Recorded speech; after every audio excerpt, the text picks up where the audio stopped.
So you already have the content proposition, you have your strategy built, you have all the pieces of the puzzle, you know how to produce content. What is the next thing to do? Well, I'd sort of turn that question back a little bit and say, rather than what's the next thing to do, I think you have to ask yourself, what's the first thing you need to do? And the first thing that I understood I needed to do that got my ass out of a sling, I was heading over the precipice, right? I had 10 years of bad decision making with all the things that I'd put money into and all the ways that I'd positioned. The prior 10 years of accomplishments and what I built in companies and whatever. I'd lost all of that. And then I came to understand that if I carried on with the same kind of thinking that had represented those 10 years, I was going to end up going under. So I came to understand the problem that I was facing, which was the source of all my malaise, was that all this time I'd been relying on other people to deliver for me. I'd placed my trust in the hands of others. I'd sacrificed the opportunity for me to control my own destiny by putting my life in the hands of others who ultimately controlled the decision that would impact me in my life. And I came to the conclusion that the reason why I was in this trouble was, in the final analysis, A, I didn't have control over the outcomes, and B, the people that I was dealing with ultimately weren't as good as me.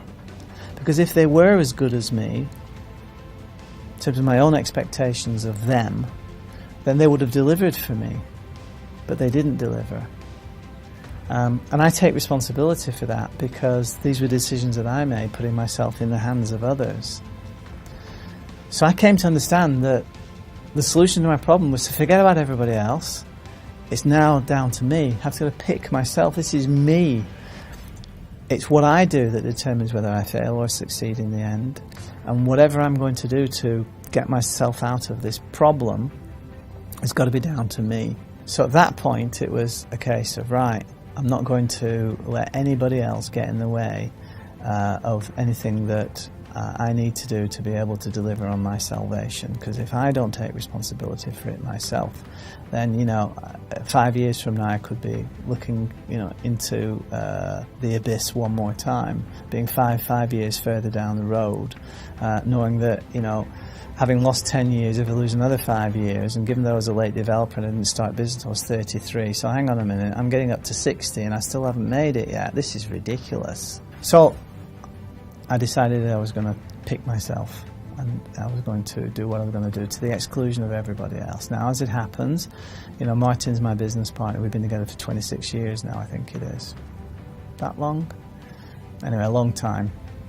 And we have ultimate trust for each other, and in fact, he had been on the receiving end of all my quandaries because of all the decisions that I was making before he became my partner.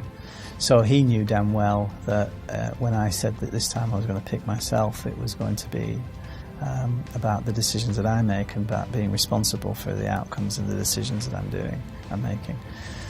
So there was never any issues about working with Martin on that front, but I made the decision I was going to get everybody else out of the way.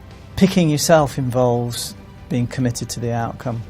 Picking yourself means that you're not going to rely on anybody else whatsoever for the strategy that you deploy and the means to bring about that strategy. The only person that's got your best interests at heart is you, and so it's you that's important to this.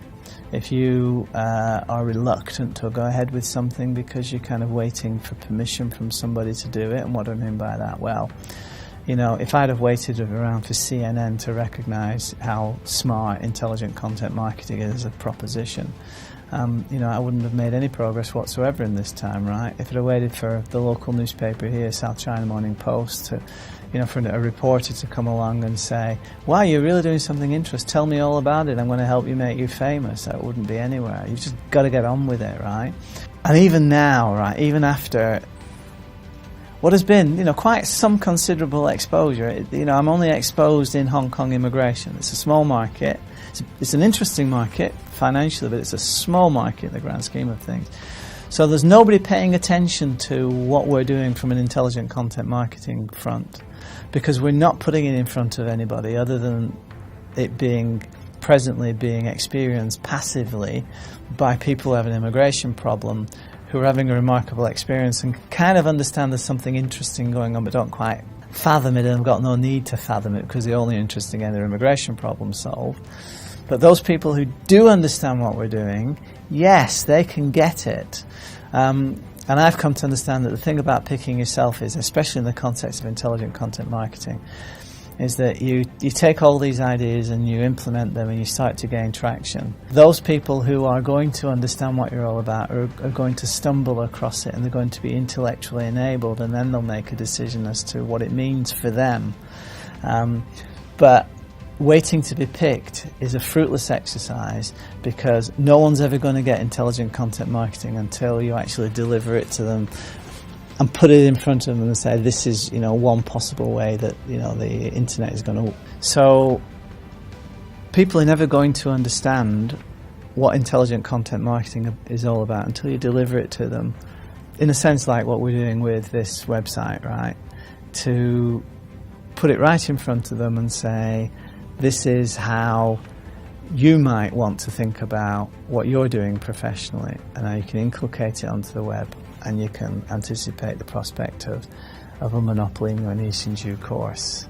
But unless you spoon feed somebody that, unless somebody's got the intellectual orientation to want to discover that, no one's ever going to come across it.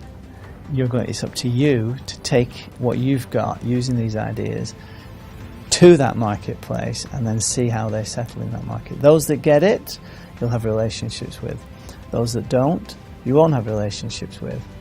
But if you wait for other people to recognize your brilliance before you feel you've been given permission to get on with it, it's never going to start, because no one's interested at that level. It's now down to you. Pick yourself. Don't wait for others to empower you. That's what I've learned.